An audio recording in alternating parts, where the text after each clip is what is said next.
సంచలన దర్శకుడు రామ్ గోపాల్ వర్మ సినీ నిర్మాత దాసరి కిరణ్ కుమార్ తో పాటు ఏపీ డీజీపీ కార్యాలయానికి వెళ్లారు. అమరావతి ఉద్యమ నేత కొలికిపూడి శ్రీనివాస్ తనపై చేసిన వ్యాఖ్యలపై రామ్ గోపాల్ వర్మ డీజీపీకి ఫిర్యాదు చేశారు. రామ్ గోపాల్ వర్మ తల తెస్తే ₹1 కోటి బహుమానం ఇస్తానని కొలికిపూడి చేసిన వ్యాఖ్యల్ని ఫిర్యాదులో ప్రస్తావించారు. వ్యూహం సినిమాని దృష్టిలో పెట్టుకుని కొలికిపూడి ఈ వ్యాఖ్యలు చేశారు. అతను టీడీపీకి సంబంధించిన ఒక మనిషి కొలికిపూడి శ్రీనివాసరావు ఉంది అతని పేరు. అతను నన్ను చంపడానికి ఒక కాంట్రాక్ట్ ఇచ్చాడు లైవ్ లో. నన్ను చంపిన హెడ్ కట్ చేసి తీసుకొస్తే ₹1 కోటి ఇస్తానని కాంట్రాక్ట్ ఇచ్చాడు. అది ఆ TV5 సాంబశివరావు నివారిస్తున్నట్టు నటిస్తానే 3 సార్లు తనతో రిపీట్ చేయించాడు.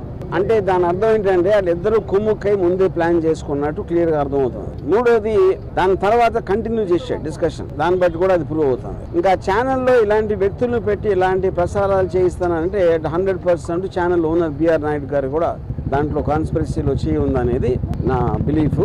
దాని సందర్భంగా అది ఆ కంప్లైంట్ ఇవ్వడానికి నేను వచ్చాను ఇక్కడ డీజీపీ గారి దగ్గరికి. డీజీపీ గారి దగ్గరికి నేను దాసరి కిరణ్ కుమార్ మీ ఇద్దరం కంప్లైంట్ హ్యాండ్ ఓవర్ చేసాం. దానికి అప్రాప్రియేట్ యాక్షన్ వాళ్ళు దాంట్లో ఉన్న అన్ని పరిశీలించి వాళ్ళు తీసుకుంటారు. సో ఇది ఇక్కడ జరిగింది. బెదిరింపులు పట్టించుకుంది. ఇప్పుడు ఆల్రెడీ తను సోషల్ మీడియాలో నేను చేస్తాను అంటే నేను చెయ్యి అన్నట్టు చెప్తున్నాడు. మీకు మర్డర్ చేయటం కన్నా వేరే వాళ్ళని ఇన్స్పైర్ చేస్తున్నారు మీరు.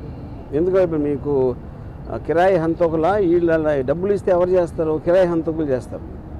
వాడిని చంపితే ఇంత డబ్బులు ఇస్తాను అని ఎంతమంది ఎక్కడెక్కడ ఎలా ఇన్స్పైర్ అవుతారు అని మనకు ఎట్లా తెలుస్తుంది? సో అలాంటిది మీరు టీవీలో చెప్పించడం కానీ చెప్పడానికి అవకాశం ఇవ్వటం అనేది మేజర్ క్రైమ్ అనేది మా ఉద్దేశం.